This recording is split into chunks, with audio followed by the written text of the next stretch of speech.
Hello and welcome to the show that we here at HBO like to call Look at Your Travel Plans. Now back to us, now back at your travel plans, now back to us. Sadly, your travel plans aren't us, but they could be if you didn't insist on going to a place actively being shelled. It's 2025 and the world, well, it's still at it.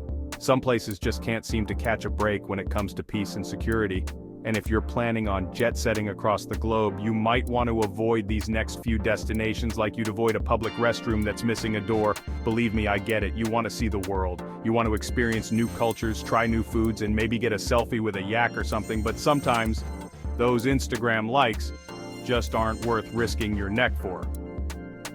So, based on the Global Peace Index, let's take a look at the top 5 most dangerous countries to visit in 2025. Buckle up, because it's about to get a bit too real. Coming in at number 1 on our list, and let's be honest, did anyone not have this one on their bingo card, is Afghanistan with a score of 3.55 out of 5 on the Global Peace Index. Now you might be thinking, 3.55? That doesn't sound too bad. Oh, sweet summer child. That's like saying a shark attack wouldn't be too bad because the shark was only a little bit hungry. For those of you who may have missed the last 2 decades of news, Afghanistan has been ravaged by conflict for, well, longer than some of you watching this have been alive. Decades of war and political instability have left the country with a severe lack of, well, pretty much everything. Infrastructure, healthcare, reliable Wi-Fi, you name it, they're probably short on it. And if dodging bullets while trying to find a decent cup of coffee wasn't enough, there's also the risk of terrorism. Various armed groups, some with names you can't even pronounce without clearing your throat, are still active in the region, and they're not exactly known for their hospitality. Look, I'm all for stepping outside your comfort zone, but Afghanistan is less comfort zone and more active war zone. You know those travel shows where they visit serene temples and sample exotic street food? Yeah, you're not going to find that in Afghanistan, unless you consider dodging gunfire and eating military rations exotic. The bottom line is, unless you're a seasoned war correspondent with a death wish, Afghanistan is a hard pass for the foreseeable future. Seriously, you're better off going literally anywhere else. Go to Disneyland, go to your in-laws' house. Heck, go stand in line at the DMV. It'll still be safer than Afghanistan right now. Sliding into our number 2 spot, and honestly, after that last one, I'm already feeling a bit bleak, is Yemen. With a Global Peace Index score of 3.39, Yemen is like the friend who always seems to be going through a crisis. Except in this case, the crisis is a brutal civil war that's been raging since 2014. Yemen is what happens when a humanitarian crisis and a political power struggle decide to have a baby. It's a recipe for disaster, with a side of famine and a generous helping of cholera. Seriously, it's like the writers of a dystopian novel got together and said, "Hold my beer, watch this." The conflict has led to widespread displacement, food shortages, and a healthcare system that would make a medieval plague doctor say, "Yeah, no thanks." And if you think finding a decent cup of coffee was tough in Afghanistan, try finding clean drinking water in Yemen. Spoiler alert, you probably won't. Look, I'm all for exploring ancient history and immersing yourself in different cultures, but Yemen's history is currently being written with the blood of its own people. And that's not exactly the kind of immersion you want on your vacation. So unless you're a seasoned aid worker with a heart of gold and a stomach of steel, Yemen is best left off your travel itinerary. Trust me, the only thing you'll be coming back with from Yemen is a healthy dose of PTSD and a newfound appreciation for indoor plumbing. Coming in at a very depressing number 3 on our list, it's Syria, with a Global Peace Index score of 3.36. Syria, once a vibrant hub of culture and history, is now synonymous with one thing: a truly horrific civil war that's been dragging on for over a decade. Imagine a country with a history so rich, so ancient, that it makes Rome look like a brand new condo development. Now imagine that country being systematically dismantled, brick by bloody brick, until there's nothing left but rubble and despair. That's Syria in 2025. The conflict has created one of the worst humanitarian crises of our time, with millions displaced, countless lives lost, and a level of destruction that's hard to comprehend. It's like someone took a sledgehammer to a UNESCO World Heritage Site and just kept swinging. And if you think the situation on the ground is bad, just wait until you hear about the geopolitical chess match happening above it.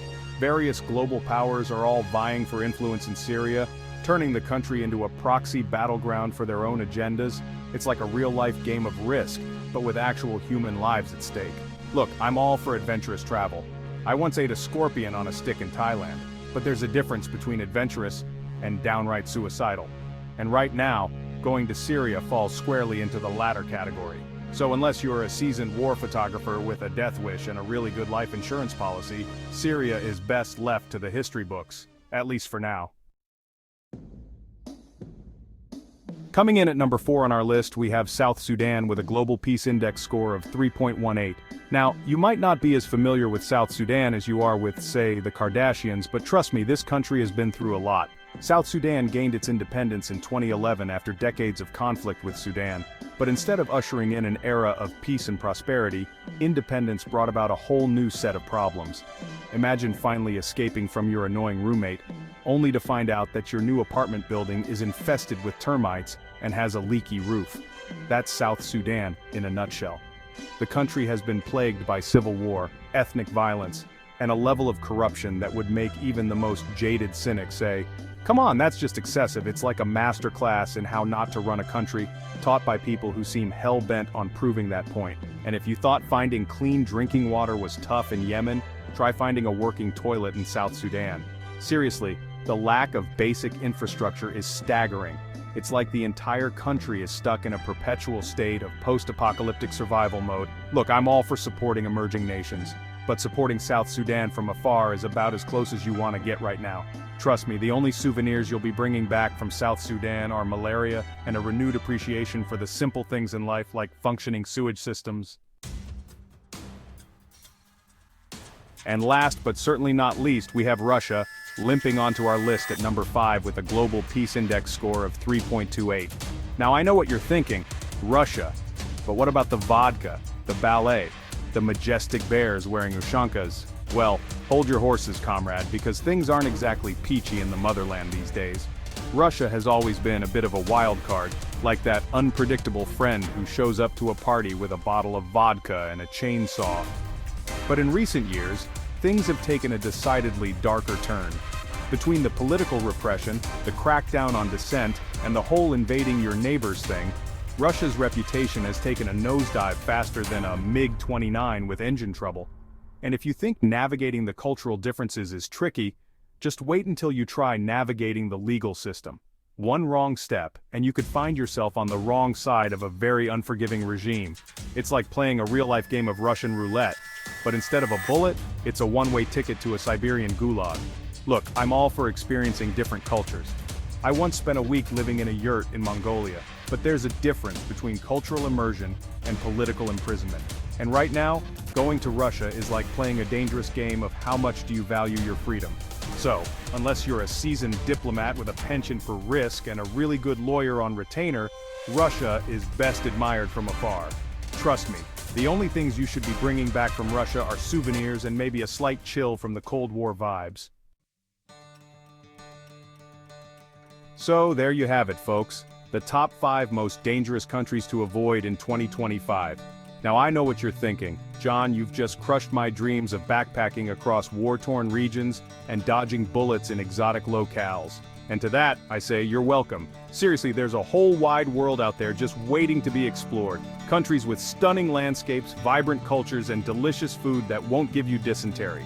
Places where the only thing you'll have to worry about is getting the perfect Instagram shot or figuring out how to say thank you in the local language. So before you book your next trip, do your research, check those travel advisories, and maybe just maybe consider a destination that won't land you on the evening news.